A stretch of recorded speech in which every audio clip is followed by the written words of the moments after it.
Hello, बहुत सुंदर।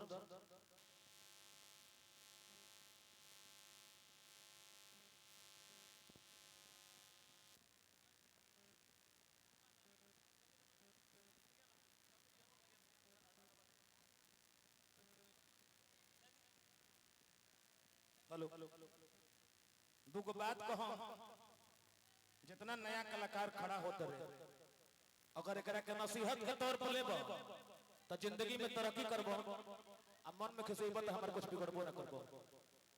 जौन बात सभे कोई जाने लगे आकाश बाबा के पहचान ये है कि जो भी रहेला सामने से खुलेआम बोलीला, मंच तैयारी करके अइला के बाद परफॉर्म करे के चीज, आ घर बैठ के तैयारी करे के चीज है। अब मंच पे आके तैयारी करे लगो तो जिंदगी में कभी सक्सेस ना होगा। जो अच्छे बनने वाला पब्लिक हो बिगड़ जी। फिलहाल राम और श्याम भाई के सम्मानित कर जाता है, वो ताली बजा देवे के, और समुंदर भैया और प्रवीण जी सम्मानित कर रहे हैं अंग वस्त्र और भोला जागर श्रावणी महोत्सव के प्रतीक षष्ठी पत्र से। हाँ, और अब एक ऐसे कलाकार को मैं आमंत्रित करने जा रहा हूं। हाँ, ये काम करी के सम्मानित कराइए ले, जे अभी जब मंच पे बा सब कोई के सम्मानित करा ले। राजा मंडल भैया के बुलाई, राजा मंडल भैया से निवेदन करम कि राजा मंडल भैया को सम्मानित किया जाए। आप मंच पर आइए।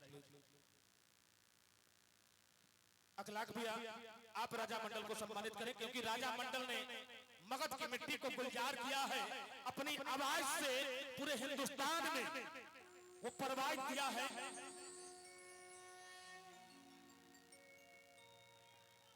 पवन बाबू इसके बाद आ जाएंगे, अखलाक भैया सम्मानित करेंगे। पवन राजा मंडल भैया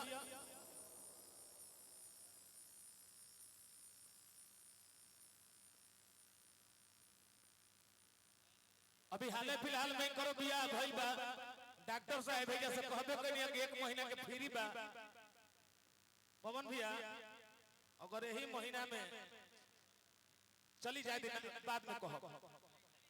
फिलहाल पवन बाबू को मैं सम्मानित करना चाहता हूं, और मैं चाहूंगा कि पवन बाबू आ जाइए। छोटा पैक बड़ा धमाका, मगध की मिट्टी का वो लाल जिसने भोजपुरी की दुनिया को गुलजार किया है और विश्व